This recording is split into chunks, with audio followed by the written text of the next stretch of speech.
پھر بہترین کھانوں کے ذریعے دوسروں پر پریشر نہیں بنائیں گے، پھر بہترین ڈیکوریشن کے ذریعے، بہترین سجاوٹ کے ذریعے دوسروں کو مرعوب نہیں کرنے کی کوشش کریں گے۔ حقیقت کے ساتھ دنیا ہمارے وجود کے اوپر، ہمارے دل کے اندر آ جائے گی جب یہ تین وصف قرآن کا پیدا ہو جائے گا۔ وَرَحْمَةٌ لِّلْمُؤْمِنِينَ، یہ پھر ایمان لانے والوں کے لیے سراپا رحمت بنا دیا جائے گا۔ اب یہ 313 ہوں گے، میدان بدر میں 313 کر کے آئیں گے، یہ 1-2 کی تعداد میں ہوں گے، لیکن اللہ پاک ہزاروں کے اوپر ان کا روب ڈال دے گا اور پوری دنیا یہ کہے گی صاحب ان لوگوں کو چھیڑنے کی ضرورت نہیں ہے، یہ پوری دنیا کے لیے خیر ہیں، برستا ہوا بادل ہیں، لیکن اگر چھیڑو گے تو شاید تم چھوڑے بھی نہ جاؤ، دنیا سے تمہیں مٹا دیا جائے گا۔ یہ مسلح بچھا لیں گے تو شاید تمہاری حکومتیں باقی نہ بچیں گی۔ مجھے یاد ہے ملا جیون جون پوری رحمۃ اللہ تعالی علیہ، جون پوری کے نام سے مشہور ہیں، جن کی نور الانوار ہے، عربی چہارم میں پڑھائی جاتی ہے۔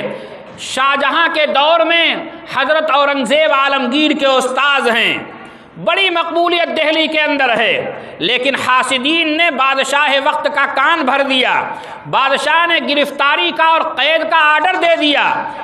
ادھر والد محترم کی طرف سے آرڈر ہوا، اورنگزیب عالمگیر بچے ہیں، لیکن جو لوگ بڑے ہو کر کچھ بڑے ہوتے ہیں بچپن میں وہ ان کے آثار ظاہر ہو جاتے ہیں۔ بھاگے بھاگے استاد محترم کے پاس آئے، استاد جی غضب ہو گیا، ابا جان کو حاسدوں نے ورغلایا، آپ کو گرفتار کرنے اور قید کرنے کا آرڈر ہو چکا ہے۔ فرمایا اچھا ذرا میرا مسلح اٹھا دینا اور میری مسواک اٹھا دینا، ذرا اٹھاؤ دیکھو تیرے باپ کی حکومت میں کتنی طاقت ہے اور میرے مسلح میں کتنا جان ہے۔ بچھا دو مسلح، وضو کے لیے پانی رکھ دیا، استاد محترم کے لیے مسواک رکھ دیا، پٹرا رکھ دیا، مسلح بچھا دیا، یہاں شاگردی کا حق ادا کر رہے ہیں۔ پھر بھاگے بھاگے گئے قلعے کے اندر، ابا جان غضب ہو گیا، آپ نے گرفتار کرنے کا آرڈر دیا ہے، استاد جی نے مسلح بچھا دیا ہے اور یہ فرمایا ہے دیکھتا ہوں تیرے باپ کی حکومت میں زیادہ طاقت ہے یا میرے مسلح میں زیادہ جان ہے۔ ابا جان غضب ہو جائے گا۔ بادشاہ شاہجہاں بہرحال اہل دل لوگوں میں تھا، سمجھ گیا کہ خطرہ ہو جائے گا، فوراً واپس لیا، جن لوگوں نے کان بھرے تھے ان کو گرفتار کیا اور دوڑتا ہوا پیدل آ کر ہاتھ جوڑ کر معافی مانگی کہ استاد جی معاف کر دیجئے، بڑی غلطی ہوئی۔ یہ خاموشی کہاں تک، یہ خاموشی کہاں تک؟ لذت فریاد پیدا کر، زمین پہ تو ہو تیری صدا ہو آسمانوں میں۔ میرے بھائیوں اور بزرگوں، ہم زمین پر بسنے والے لوگ، ہمارا رشتہ قرآن کے ذریعے آسمان سے قائم ہے، ہمارا رشتہ زمین سے آسمان تک جڑا ہوا ہے۔ دنیا والے دنیا والوں کی سرداری، حکمرانی اور حکومتوں کو اگر ہمارے سلسلے میں روب کا ذریعہ بنائیں گے تو ہم یہ کہیں گے شہنشاہوں کا شہنشاہ، بادشاہوں کا بادشاہ ہمارے کنٹیکٹ میں ہے، تم اپنی طاقت کا استعمال کرو، ہم اپنی طاقت کا استعمال کرتے ہیں۔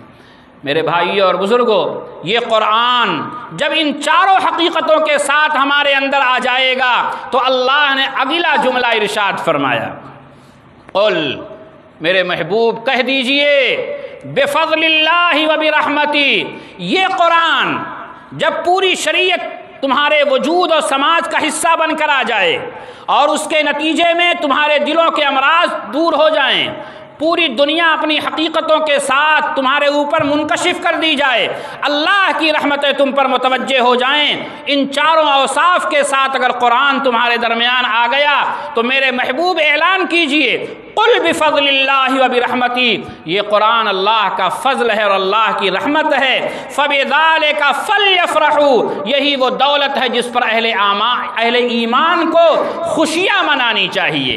میں یہیں رک کر اہل علم کی توجہ اس طرف دلانا چاہتا ہوں کہ قارون کا تذکرہ قرآن نے ایک موقع پر کیا ہے تو حضرت موسیٰ کی زبان سے کہلوایا ہے، لا تفرح ان اللہ لا يحب الفرحین، اے قارون اتراؤ مت، یہ دیا ہوا اللہ کا ہے اور اللہ اترانے والوں کو پسند نہیں کرتا۔ یہی لفظ تفرح اور یہی لفظ فرح، یہی لفظ فارحہ یہاں استعمال ہوا، فلیفرحوا، عربی زبان میں خوشی کے لیے کئی الفاظ کا استعمال ہے، ان الفاظ میں جس خوشی میں اطراحت جھلکے اس کے لیے فرح کا لفظ استعمال ہوتا ہے۔ مال کے آنے پر اگر آپ اطراحت کرتے ہیں، عہدے کے ملنے پر اگر اطراحت کرتے ہیں، دولت اور مکانات اور گاڑیوں اور عمدہ کپڑوں پر اطراحت آتی ہے، یہ اطراحت اللہ کو ناپسند ہے۔ لیکن جب یہی قرآن کی شکل میں دولت مل جائے تو اللہ کہتے ہیں اب اتنی خوشیاں مناؤ کہ اطراحت جھلکنے لگے، اتنی خوشیاں مناؤ کہ اطراحت جھلکنے لگے۔ یہ قرآن اللہ کی وہ عظیم دولت ہے، یہ قرآن اللہ پاک کا وہ بڑا انعام ہے۔ فَبِذَلِكَ فَلْيَفْرَحُوا، کیوں اتنا بڑا انعام ہے؟ ایم ایل اے کا عہدہ تو بہت بڑا عہدہ ہے، کئی کروڑ خرچہ کر کے ٹکٹ ملتا ہے اور پھر الیکشن ہوتا ہے۔ ایم پی کا عہدہ، وزیر اعلیٰ، وزارت، یہ عہدے بڑے عہدے ہیں، جی ہاں دنیا والوں کی نگاہوں میں بڑے عہدے ہیں۔ اللہ کہتے ہیں ہوا خیر مما یجمعون، اہل علم جانتے ہیں خیر کا استعمال یہاں بھی انتہائی اہمیت کا حامل ہے۔ ہوا خیر، یہ لفظ خیر یہ بتا رہا ہے دنیا والوں تم کیا پیش کرو گے، قرآن اس سے بھی بہتر ہے۔ مما یجمعون، دنیا والے زمین جمع کر رہے ہیں، جائیداد جمع کر رہے ہیں، بینک بیلنس بنا رہے ہیں، عہدے منصب حاصل کر رہے ہیں، بہترین بلڈنگیں مکانات بنا رہے ہیں، چمچماتی ہوئی گاڑیاں لے رہے ہیں، عمدہ لباس پہن رہے ہیں۔ دنیا والوں کو سناؤ میرے محبوب یہ قرآن خیر مما یجمعون، ان سب سے بہتر ہے۔ اسی کو حدیث مبارکہ میں اللہ پاک کے نبی علیہ السلام نے فرمایا لا حسد الا فی اثنین، لا حسد الا فی اثنین، رجل آتاہ اللہ القرآن فہو یقوم به آناء اللیل وآناء النہار، ورجل آتاہ اللہ مالا فہو ينفق منہ آناء اللیل وآناء النہار۔ کائنات میں اللہ کے نبی کہہ رہے ہیں کوئی چیز نہیں ہے جس پر رال ٹپکائی جائے کہ مجھے بھی مل جائے، کوئی چیز نہیں ہے۔ بہترین بلڈنگیں بنانے والا اللہ نے اپنے محبوب سے فرمایا لا تمدن عینیک الی ما متعنا بہ، میرے محبوب آنکھ اٹھا کر بھی مت دیکھیے، یہ فنا کے گھاٹ اترنے والی چیزیں ہیں۔ بہت دولتیں میرے محبوب آپ اس کی طرف توجہ مت کیجئے۔ لوگوں نے کہا تھا محمد پورے عرب کا بادشاہ بنائیں گے، اگر خوبصورت عورت سے شادی کی خواہش ہے تو کائنات کی حسین ترین لڑکی تمہارے نکاح میں دینے کو تیار ہیں، محمد دولتیں چاہیے تیرے قدموں میں ڈالنے کو تیار ہیں۔ لیکن شیخ سعدی شیرازی نے توحید پرست کا مزاج بتاتے ہوئے، طبیعت بتاتے ہوئے فرمایا تھا ارے اللہ پر مچلنے والا تو وہ ہے موحد چے در پائے ریزی زرش، چے شمشیر ہندی نہیں برسرش، امید و حراسس نباشت زکس، ہمین است بنیاد توحید و بس۔ ارے توحید پرست، اللہ والا، اللہ والی تو وہ ہوتی ہیں، اللہ والے وہ ہوتے ہیں اگر دولتیں قدموں میں ڈالی جائیں، تلواریں سر پر رکھی جائیں، نہ لالچ انہیں قدم اللہ سے ہٹائے گا، نہ کسی چیز کا خوف انہیں اللہ کا باغی بنائے گا۔ یہی توحید کی بنیاد ہے۔ اللہ کے پیغمبر علیہ السلام نے فرمایا ارے حکومت و حکمرانی تو دور کی بات ہے، سلطنت و سلطانی تو بہت بڑی بات ہے، چھوڑو ان کو، میرے ایک ہاتھ میں چاند بھی رکھو، ایک ہاتھ میں سورج رکھو، پھر بھی کہو میں ایک اللہ کا اعلان کرنے سے باز آ جاؤں، ایسا نہیں ہو سکتا۔ میں جس کام کے لیے بھیجا گیا ہوں یا وہ کام پورا ہوگا یا محمد کی جان جائے گی۔ میرے بھائیوں اور بزرگوں، اللہ رب العالمین نے فرمایا لوگوں قرآن اللہ کا فضل اور رحمت ہے، اس پر خوشیاں مناؤ، اتنی خوشیاں مناؤ کہ اطراحت جھلکنے لگے۔ حدیث میں فرمایا گیا اگر رشک کرنا ہے تو دو لوگ ہیں جن کو دیکھ کر رشک کرو۔ میں سوچتا ہوں عربی زبان میں رشک کرنے کے لیے یعنی دوسروں کی نعمت دیکھ کر یہ تمنا کرنا کہ مجھے بھی مل جائے، یہ تمنا کہ اس کی چھن جائے، یہ حسد ہے۔ یہ نہیں مجھے بھی مل جائے، اسے رشک کہتے ہیں، یہ کسی نہ کسی درجے میں جائز ہے۔ اللہ کے نبی علیہ السلام نے فرمایا مگر یہ کام بھی مت کرنا، اگر رال ٹپکانا اور تمنا کرنا تو دو لوگوں کو دیکھ کر تمنا کرنا کہ اے کاش میں بھی ایسا ہو جاؤں، لیکن وہاں غبطہ جو رشک کا معنی دیتا ہے وہ نہ استعمال کر کے حسد کا لفظ استعمال کیا۔ اور تمام محدثین یہ کہتے ہیں لا حسدہ میں حسد مراد نہیں ہے، رشک مراد ہے، کیونکہ حسد حرام اور ناجائز ہے۔ پھر میں آپ سے سوال کرتا ہوں، اللہ کے پیغمبر علیہ السلام کو رشک کے لیے غبطہ کا لفظ تو یاد تھا، میرے آقا پھر آپ نے حسد کا لفظ کیوں استعمال کیا؟ تو اس کا جواب میں یہ دوں گا، رشک کرنے میں اس درجہ تمہیں اپنے آپ کو بے چین کر دینا چاہیے کہ لوگ اس کو حسد سمجھنے لگے، یعنی اتنی تمنا تمہارے اندر ہونی چاہیے دو لوگوں کو دیکھ کر، کن لوگوں کو؟ بہترین بلڈنگ بن گئی میری بھی بن جائے، اس نے 5 بیگھہ لکھا لیا میں بھی لکھا لوں، اس عورت کے پاس 4 تولہ زیور ہو گیا میرے پاس بھی ہو جائے، اس نے اس سیزن کا نیا کپڑا 5 جوڑا سلا لیا میں بھی سلا لوں۔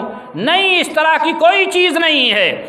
جا کے دیکھیے اللہ کے پیغمبر کی زوجہ مطہرہ حضرت عائشہ صدیقہ کائنات کی صدیقہ کائنات کہلاتی ہیں، خدا کے حبیب کی حبیبہ ہیں۔ صحابہ نے پوچھا بھرے مجمع میں، یا رسول اللہ آپ کو سب سے زیادہ پیار اور محبت کس سے ہے؟ آج کا نوجوان یقیناً بیوی کا نام لیتے ہوئے شرمائے گا کہ اماں کیا کہے گی، سماج کیا کہے گا۔ پیارے آقا نے فرمایا عائشہ سے ہے۔ پوچھنے والا سوچ رہا تھا کہ میں کہہ دیا جاؤں گا تم سے ہے، لیکن وہاں جو دل میں ہے وہی باہر ہے۔ اللہ کے نبی نے فرمایا عائشہ سے ہے، تو پھر پوچھنے والے نے برتاؤ دیکھا تھا اس طرح کا، سمجھ رہا تھا میں بڑا قریب ہوں، یہ پوچھوں گا تو کہا جائے گا تم ہی سب سے قریب ہو، تو اس نے پوچھ لیا مردوں میں پوچھنا چاہتا ہوں، فرمایا عائشہ کے ابا سے۔ میں یہاں رک کر ایک سوال کرتا ہوں، کیا ابو بکر کو لوگ نہیں جانتے تھے؟ ابو بکر بھی تو کہا جا سکتا تھا۔ حضرت عائشہ کا نام کیوں لیا گیا؟ اس لیے لیا گیا تاکہ دنیا کو یہ بتایا جائے کہ عائشہ ایک عورت ہے، اور عورت کے ساتھ محبت کرنا اور احترام دینا یہ نبی آخر الزمان علیہ السلام کی پہلی پسند ہے۔ لہذا عورت کے وجود کے ساتھ، اس کے احترام کے ساتھ اور اس کی عزت کے ساتھ برتاؤ کرنا یہ ہر عورت کا بنیادی حق ہے۔ میرے بھائیوں اور بزرگوں، وہ حضرت عائشہ کپڑا پہنتی ہیں، فرماتی ہیں ہم کپڑا پہنتے رہتے تھے، اسی کو دھل دھل کر پہنا کرتے تھے، یہاں تک کہ وہ پیون زدہ ہو جاتے تھے۔ کبھی 2 کپڑا ہوا، ورنہ عموماً ایک ہی کپڑے میں وقت گزرتا تھا۔ آج جا کر دیکھیں آپ، میری مائیں اور بہنیں الحمدللہ اللہ نے بہت دیا ہے، اظہار نعمت ہونا بھی چاہیے، اللہ پاک نے دیا ہے تو عمدہ کپڑے پہنے بھی جائیں، اس کا بلا شبہ شریعت میں موقع ہے، اس کی اجازت ہے، لیکن آپ اور ہم اندازہ لگائیں یہ چیزیں ہمارے لیے قابل فخر نہیں ہیں۔ تو قابل فخر کیا ہیں؟ قابل فخر یہ چیز ہے، پیارے آقا نے فرمایا وہ آدمی جسے اللہ قرآن دے دیں، قرآن کی دولت مل گئی، حفظ قرآن مل گیا، فَهُوَ يَقُومُ بِهِ آنَاءَ اللَّيْلِ وَآنَاءَ النَّهَارِ، لیکن حافظ جی ہو کر نمازیں غائب نہیں کرتا، حافظہ ہو کر تلاوت سے منہ موڑے ہوئے نہیں ہے، روزانہ جب موقع ملتا ہے قرآن پڑھنا شروع۔ چائے بنا رہی ہے، ہماری عورتوں کے لیے تو بہترین موقع ہے، چائے بنا رہی ہیں، سورہ یاسین شریف چل رہی ہے، کھانا پکا رہی ہیں، تلاوت چل رہی ہے۔ اگر حافظ قرآن کوئی بچی ہو گئی، لوگ یہ کہتے ہیں بچیوں کا حفظ قرآن باقی رہنا مشکل ہے کیونکہ یہ تراویح نہیں پڑھاتی ہیں، میں یہ کہتا ہوں کہ مردوں سے زیادہ آسان ہے۔ کیوں؟ اس لیے کہ گھر میں یہ جھاڑو لگائے گی قرآن پڑھے گی، برتن دھلے گی قرآن پڑھے گی، چائے بنائے گی قرآن پڑھے گی۔ اگر گھر کا ماحول وہ بنایا جائے جو ماحول ازواج مطہرات نے بنایا تھا، وَاذْكُرْنَ مَا يُتْلَىٰ فِي بُيُوتِكُنَّ مِنْ آيَاتِ اللَّهِ وَالْحِكْمَةِ، قرآن نے کہا نبی کے گھرانے میں کیا ہوتا ہے؟ اللہ کی آیتیں پڑھی جاتی ہیں، حکمت کی باتیں ہوتی ہیں۔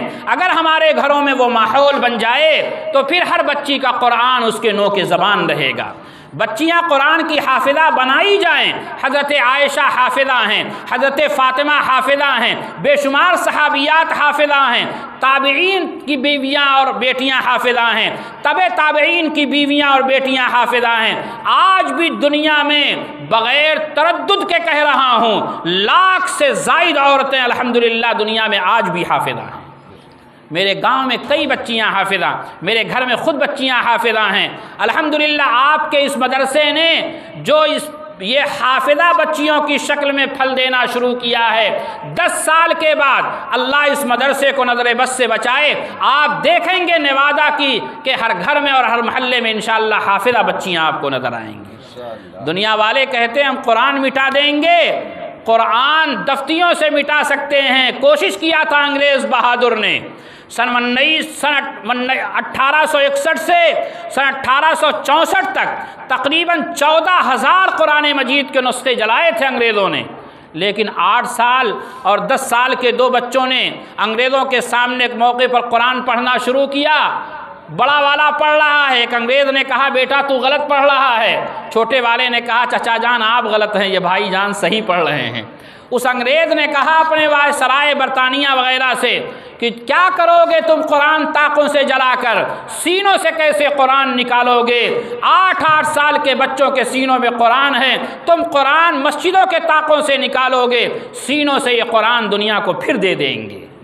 میرے بھائیوں اور بزرگوں، اللہ کے نبی علیہ السلام نے فرمایا رش کرنے کی 2 چیزیں ہیں، 2 لوگ ہیں، رجل آتاہ اللہ القرآن، ایک وہ آدمی جسے اللہ قرآن دے دے رات دن اس میں لگا رہے، ورجل آتاہ اللہ مالا، اور دوسرا وہ آدمی جسے اللہ مال عطا فرمائے۔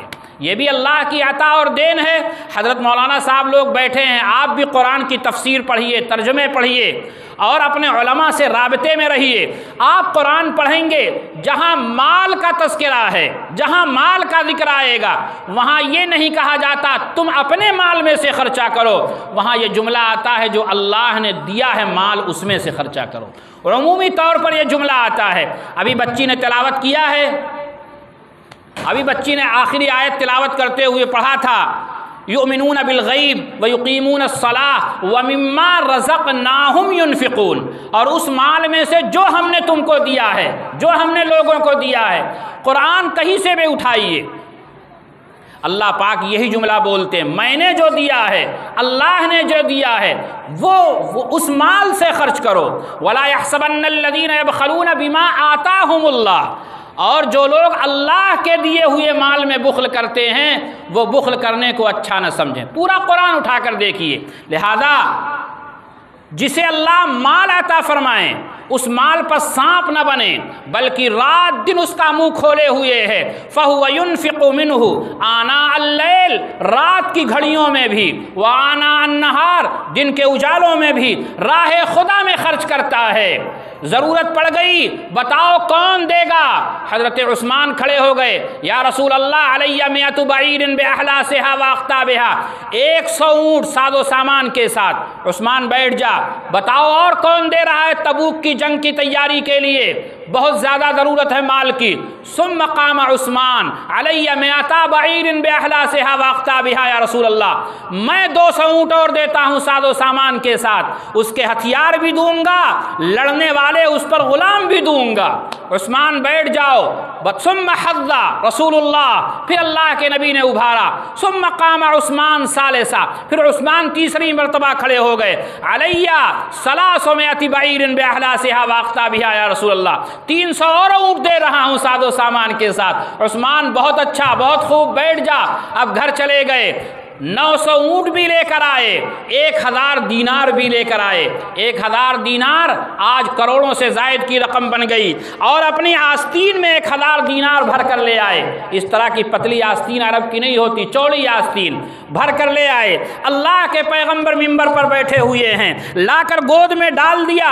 اللہ کے نبی علیہ السلام خوش ہوئے، اور دینار ایک ہاتھ سے اٹھاتے ہیں اوپر اور ایسے گرا کر دوسرے ہاتھ سے تھامتے ہیں، پھر اٹھاتے ہیں دوسرے ہاتھ سے تھامتے ہیں، اس طرح خوشی کا اظہار کر رہے ہیں جیسے ہم لوگ گیہوں کے ڈھروے سے کبھی کبھی اس طرح کھیلتے ہیں، اور فرما رہے ہیں ما ضر عثمان بعد هذا اليوم، آج کے بعد عثمان کے لیے کوئی چیز نقصان دہ نہیں ہو سکتی، اب عثمان سیدھا جنت جائے گا۔ میرے بھائیوں اور بزرگوں، میں یہاں پہنچ کر عموماً سوچا کرتا ہوں میرے آقا آپ نے 2 چیزوں کا تذکرہ کیا کہ انہیں دیکھ کر تم رشک کرو، ایک تو قرآن والا، دوسرے مال والا۔